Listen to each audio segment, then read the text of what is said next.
Hey, thank you everyone for tuning in. My name is Justin O'Donnell. Welcome to O'Donnell for Liberty, our campaign show as we get things going. This is episode 1. We're going to give you all the great big first update about ballot access coming out of New England, the Northeast, New Hampshire specifically. Joining me tonight, we're going to have Libertarian Party of New Hampshire Vice-Chair and County Treasurer candidate Richard Manzo. Richard, how are you tonight? Oh, I'm doing wonderful, Justin. Thank you for having me. Thanks for coming on. So let's fill people in a little bit. Background: ballot access in New Hampshire. What was it we had to do? What was it what was the obstacle set before us, and kind of where did we stand going into the past few weeks and all the turmoil that we've been going through? Well, in New Hampshire, you need to get 3,000 signatures for the entire slate of candidates, 1,500 in each congressional district. Of course, we like to do a little bit extra, target 4,000, so 2,000 in each congressional district to make up for the signature validity rate. So given the COVID-19 situation, it was extremely difficult to get people to sign petitions, and after a while, the volunteer effort, we needed to just cut it off because we couldn't ask people to take on that risk with no reward to them. And so with all the events being canceled, with all the grocery stores not letting us petition because there was too much of a risk of people getting sick, it just posed an incredible burden on us. Right. And so that left us in a position where we are kind of twiddling our thumbs, like, how do we deal with this? What do we do? But you and the board of the Libertarian Party of New Hampshire, the executive committee, started to take action behind the scenes that a lot of people really weren't aware of. I know myself and Daryl and a few of the candidates were tied into what you guys were doing, but why don't you tell everyone watching what exactly it is you guys are doing behind the scenes with the Secretary of State's office to try and get this resolved, to try and handle this the way it should have been handled? Yeah, so we tried to negotiate out of court with the state. We sent a letter to Bill Gardner, our Secretary of State here in New Hampshire, and after a while of dead silence, we did end up getting a reply, but we were handed off to the governor's office. And at first, the governor's office was somewhat receptive to hearing us out, but then after that, we just got radio silence from them as well. So ultimately, after we sent in these requests and we were, just denied by not getting an answer, we ended up filing a lawsuit in federal court. Right, and that was recent. There was a conclusion of that. I know there was a lot of drama going around. The lawsuit was public. The hearing itself was publicly viewable. I know you've had some real snarky comments on Twitter. Why don't you tell us? Let's focus on that snark. What happened during the trial that kind of really fueled what was going on, and give us an idea of where the state was coming at this from? Well, the state seemed to be somewhat unprepared for the lawsuit. It seems like they thought we were bluffing or something like that, because all their arguments were based around us not trying. They made multiple factual claims about our efforts to collect petitions, particularly in Q1. They said that we didn't bother collecting anyway, which was an outright falsehood. We had many petitions dated from those days. And then Q2, which is when the pandemic really hit, they said that we could have been trying to solicit petitions online through the mail. And of course, we did that too, to very little return. So the financial return just wouldn't have been there for the party to buy email lists and what have you and send out all these emailers. It just wouldn't have been beneficial to us. And then, of course, when you were testifying, he made his snarky little comments and interrupted you many times, had to be reprimanded by the judge. He said multiple times to stop interrupting witnesses. But, Mr. Will seemed to not learn, and eventually he just outright called you lazy, as if that was some sort of legal argument against what the point we were making was. No, yeah. And what happened during my testimony, I myself, I got very frustrated. Unfortunately, I couldn't even see what was going on with the rest of the witnesses. Because the state's lawyer did request that they sequester the witnesses. So even in a public trial, because I was a witness, I was sequestered off and was not allowed to view what was going on. So just kind of like hearing people talking about what's going on, I'm sitting there like, I'm hearing secondhand, like, what the hell's wrong with this lawyer? Like Right.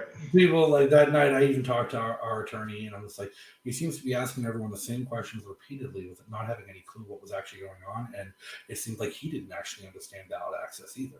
Did you get that sense from him? Yeah, I mean the what it really comes down to is that LPNH had a more competent legal team than the state does, and maybe that speaks to Governor Sununu's own incompetence, or maybe it's just the AG's office. But if I was Mr. Will, I'd be shoring up my resume right about now. I think that it was pretty embarrassing that he Well, tried the arguments and lost big because of it. well, I don't know, shoring up his resume, he is a government employee. But I will say, at least from dealing with our attorney, I've dealt with a number of attorneys in the past, never in a trial setting, usually in a corporate law setting or a patent law or copyright law that I've dealt with publishing. But the attorney that you'd secured for the party, Mr. Meyer, was one of the most meticulous and thorough, and calling me late night, early morning. It was like, all right, we're reviewing everything. He wanted to go over everything in every minor detail so that he had the fullest and most complete grasp of knowledge of what we were going through. And it was one of the best experiences I've ever dealt with a lawyer who actually seemed like he wanted to know. And just curious, is he a member of the Libertarian Party of New Hampshire? Are we getting him to come back, or what's I going don't on? think he is. Hopefully, we can get him to speak again at our next convention. But yeah, he's one of the finest lawyers that I've ever seen. He was, like you said, extremely meticulous. When we first called him, he seemed to already kind of know what we were talking about. And I interviewed with a bunch of different law firms, and what it really just came down to was that he seemed to take this issue to heart. He seemed to view it as important, and he seemed to already have plenty of background knowledge. He is, of course, one of the finest civil rights lawyers in the NHCLU system, one of their volunteer lawyers. And that's how we came to be in contact with him. And yeah, he was just absolutely fantastic. That's fantastic. And I've even seen glowing reviews from him after the fact of some old Libertarian Party stalwarts who've been around for decades and predate my involvement by forever, who's saying, oh, they've known him forever. And he's great. We picked the right one. And I was just so happy to see that even after the fact. But all that said and done, results driven. What was the conclusion of the case?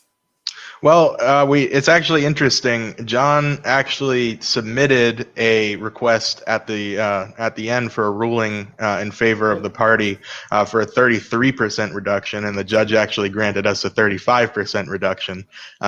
So that speaks to the strength of our arguments. We're 2% better than we thought we needed to be. I mean, a round number is a round number too. Yeah, absolutely. But I mean, ultimately, what it comes down to is, just the strength of the testimony from you, Gilletta, Daryl, that we were able to pull this thing off. This is absolutely one of the most unique cases that I'm sure any lawyer could take on in any state. Ballot access for a minor party in the middle of a pandemic due to shutdown orders that may or may not be legal. Right, and we never even approached, none of the legal arguments ever even approached the legality of the shutdown. Right. So we argued the shutdown happened, there's nothing we can do about it, but we need to adjust based on the consequences of the actions of what happened. Yeah, absolutely. And the shutdown orders, the way that they called political organizations not essential businesses, we were arguably subject to that in the sense of not being allowed to operate in the first place in that sense. So yeah, the whole situation, definitely a First Amendment violation, and the court found that just as easily as we did. Yeah, and thankfully for that. So before 3,000, after what are our new numbers? What's our numbers for ballot access that we need to secure our place on the ballot after the ruling? So now we're looking at a little bit less than 2,000 across the entire state, 1,000 in each congressional district, and of course we're going to target higher than that. Still going for 1,500 raw signatures, just to be absolutely sure that there's no way that the state can play with us, or just regular old people not knowing where they're registered, or if they're registered, or they were unregistered. You see that all the time, so it's just better to be safe. Absolutely. And I've been out as much as I can, my business aside, petitioning myself, getting myself on the ballot, joined with AJ Olding, joined with a couple of core groups of volunteers, going out way to the edge of the state, out to Claremont to help Tobin Menard in his campaign. I think we're there. Would you say we're there? Yeah, I think that we're right there, or we're going to be there within the next couple of days. I really see no scenario in which that we're not on the ballot. So I think that we're either safe or about to be. And that is fantastic. So the conclusion there is based on the efforts of volunteers, LP staff, contractors helping joining the campaign, Jorgensen volunteers, Perry for Governor campaign volunteers, O'Donnell for Senate volunteers, and candidates themselves up and down the ballot, hitting the streets, getting the petitions, showing that we were doing our due diligence and our best effort to make it happen. Even in the circumstances of the pandemic and the shutdown, a federal court ruled in our favor, and the Libertarian Party beat the state. Absolutely. Yeah, we beat Chris Sununu. The victory tour was satisfying, of course. And, I have to imagine, like I've said before, it's pretty embarrassing to get out there and say that public safety isn't important and then lose because of that. Yeah, and what were the exact comments about the conflict of interest? A reporter asked Governor Sununu if he was going to consider helping us. Considering any of the requirements, what was it? Yeah, he said it would be a conflict of interest, and that he got specific about it. He said that he would be helping someone who was running against him, and of course, that type of mistake comes back to bite you when you're saying that it's just a matter of us being lazy and incompetent, and then it turns out, oh wait, he actually said that he's just not going to help us because he doesn't like us. Right. Okay. So assume now we're on the ballot. We're on the ballot. It's still a pandemic. We're still on the safer at home. It's not stay at home anymore, but we're into safer at home. It doesn't change the fact that there's been a culture of fear instilled in people based on this. And it's a culture of fear, a culture of anger. People aren't attending big events. People are being told they can't have big events. Venues are putting caps on who can come, when you can come, what you can do. Where do we go from here? What do we do? You're a candidate. What are you planning on doing?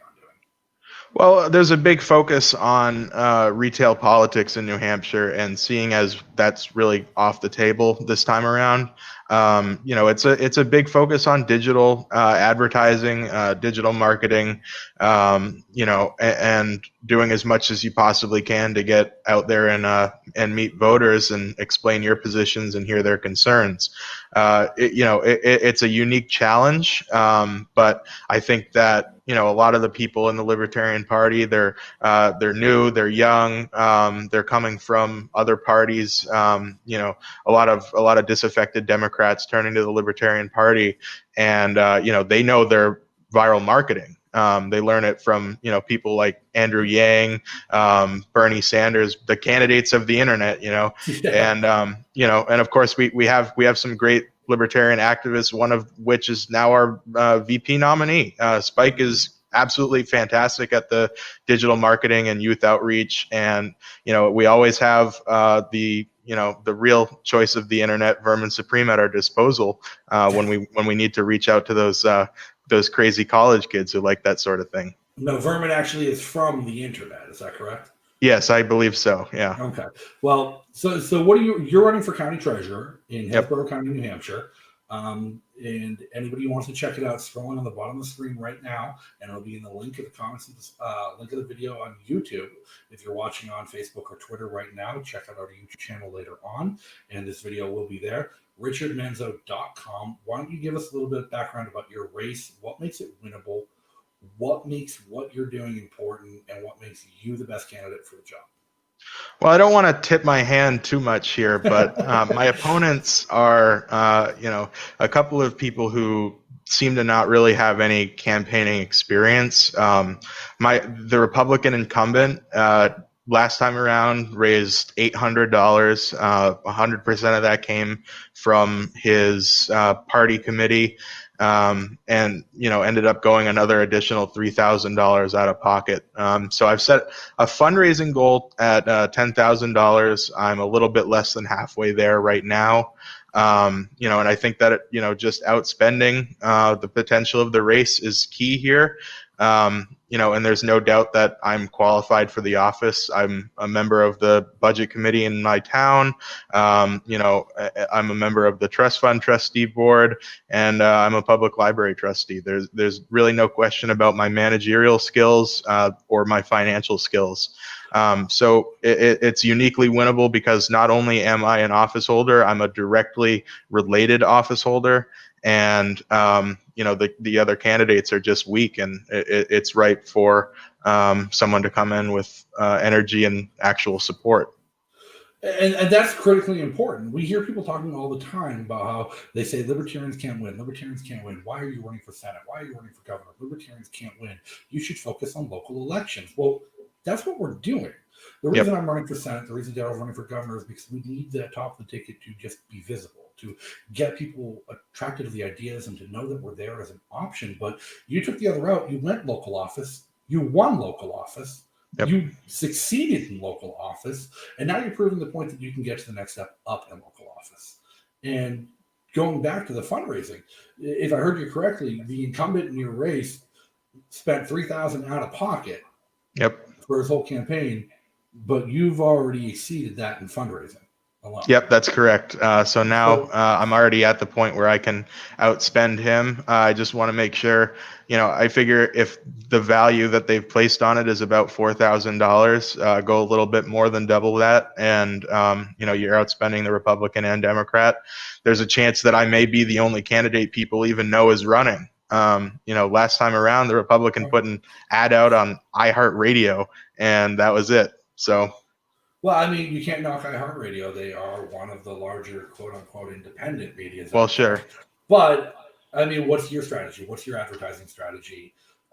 Given, again, it's the pandemic situation. We have the safer at home order. We can't really hold mass events. We can't go holding rallies. We can't expect our presidential candidate to stop by and have a rally that 10,000 people show up to where you can get on stage and speak for. As a local candidate in a county race, what is your plan moving forward? Well, as the internet develops and gets more and more exact in the targeting that you can do for advertising, digital ads are really key here. And I've already had a really interesting and robust response to some of the ads that I've just done as smaller A/B tests.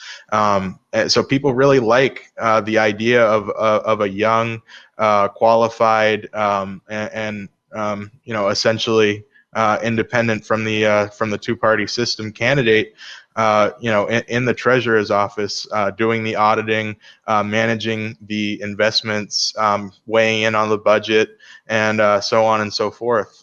People just they're looking for someone that they can trust, and that's what I offer. And absolutely, I mean, I feel like it seems to go without saying, absolute common sense, that the treasurers and auditors and the people that handle the money that makes the system work should be independent from the politics that decide what the system's going to do. Absolutely. We certainly don't want people with partisan loyalties deciding if certain expenses are appropriate, if investments are appropriate to make. These people who have these partisan loyalties, you see it all the time. Insider trading charges being taken against people. I don't think that we've ever had that here, but with me, that the potential just isn't there. No one's going to tell me about how their stocks are doing. No one's going to tell. no one's going to ask me to have the county invest in a certain instrument, because it's just not going to go very well for them. I'll use my office as a pulpit, and I'll make it public. You're not getting invited out to golf with the governor's cousin on third Sundays. No, and I don't think I would accept if I would. I don't think that the governor has a very interesting family. So, well, I mean, they do own a ski resort, right? Well, yeah, I guess that's fair enough. But I mean, you aside, let's go back to LPNH, because you're kind of proving the point, and you're not even the only local candidate. We have Nicholas Sarwark, who's also running for county attorney, who you're involved with in the same county, in Hillsborough County.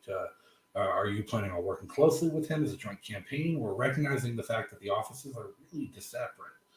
and kind of need a different approach. What's the focus there? Well, I think that the focus is similar in the sense of, of being, The you know, how?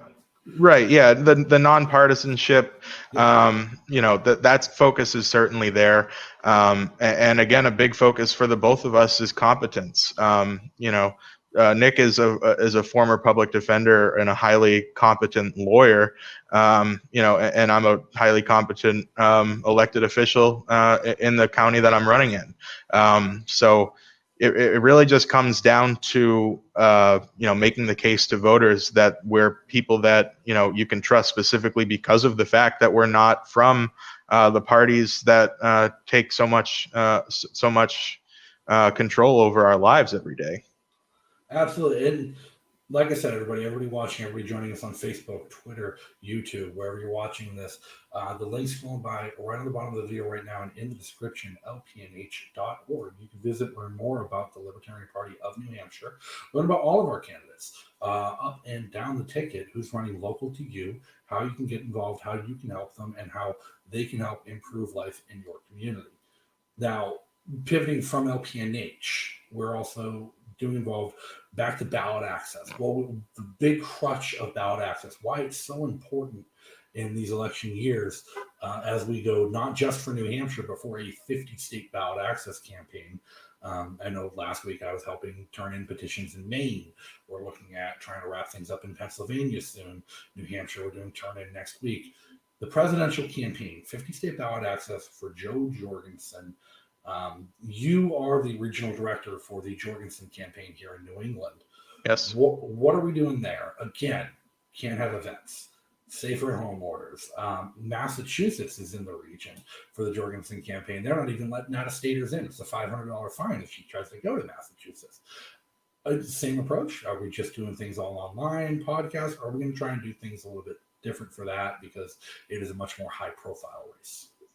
Well, the unfortunate thing for ballot access is that we regularly need to put our time and resources into achieving it just to be allowed to run. And that leads to some degree of activist burnout. But we always have our dedicated people out there throwing their hearts and souls into achieving the ballot access, and that's really what it comes down to.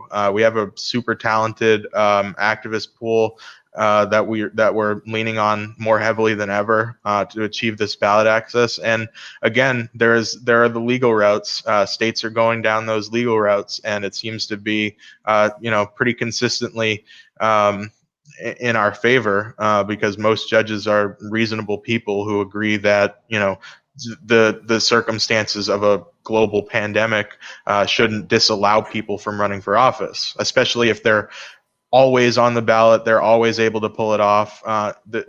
We're not asking for just throwing every name up on the ballot. So judges are reasonable enough to agree with that. Yeah, and that being said, judges agreed with us. Civil rights attorneys decided it was important enough to fight for. Our volunteers decided it was important enough to put in the work to get to the point where we could make the argument, make the case in court. We're on the ballot. Joe's going to be on the ballot here in New Hampshire. Yep. Hopefully, the rest of New England as well. We're waiting on confirmation coming from Maine, but we have a positive outlook and positive expectation for 50-state ballot access at this point. Things are still up in the air with the courts in some areas, but what can we expect in that? What can we expect in New Hampshire specifically, and why should New Hampshire voters be considering voting for Joe Jorgensen? Well, New Hampshire voters should consider voting for Jo Jorgensen simply because she embodies the spirit of live free or die. Her entire platform is based around letting people own their product of their own labor, keep their guns, keep their civil liberties, criminal justice reform, which is of course a hot button topic right now. The Libertarian Party has been offering real solutions to these issues since its founding, and now people are really starting to see that. You don't see Democratic presidential candidates on the ground at these BLM protests, but you see Joe at our BLM vigils in Manchester. You see Spike out there talking to BLM activists and earning their endorsement.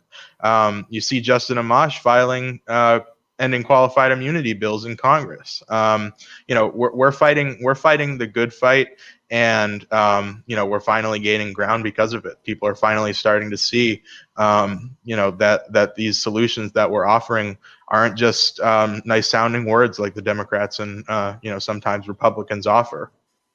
Yeah, I totally agree. And anyone watching, if you want to learn more about Joe, again, whether you're on Facebook, Twitter, or YouTube watching us right now live or later on, scrolling on the screen right now, jo20joe20.com. You can learn more about Joe. You can sign up to volunteer. You can get involved. The campaign has been amazing about the way they set up their infrastructure. So anybody who signs up to volunteer on their site, your information kind of gets to Richard real quick. He's local here in New England, and we're helping get people mobilized as best we can. I know we've been hyper focused on the petition drive and getting stuff done with the 4,000 signatures in Maine, 3,000 in New Hampshire, and pushing everything as quick as we can go. But right now, again, we have to gear into campaign. We need to figure out what we're going to do. And whether that's get people holding signs on the side of roads or erecting and delivering gear and t-shirts and swags and bumper stickers, or putting together local events as best we can. Yep. Is there anything that the campaign has specifically targeted that they want people doing locally or that they're looking for help with? Well, there's a great there's a great opportunity. We're going to be putting out the signs on the roads. We can do that on all state roads in New Hampshire. Some towns allow it as well. And the campaign has been generous enough to just send signs to the regional directors. And that's super important because, it doesn't cost a volunteer anything besides their time to do that. And, it's one of those things that you can kind of do for the entire slate of candidates at the same time. You just put, you put a Joe sign down, then you throw a governor sign down, a Senate sign down, and the whole slate is right in the same area. People know, the ticket that they're running on. And, above and beyond that, I think that something that really needs to be mentioned here is that there's a whole lot of economic uncertainty right now. And even with, comparatively lower notorious candidate compared to Governor Johnson, people are still putting their money where their principles are.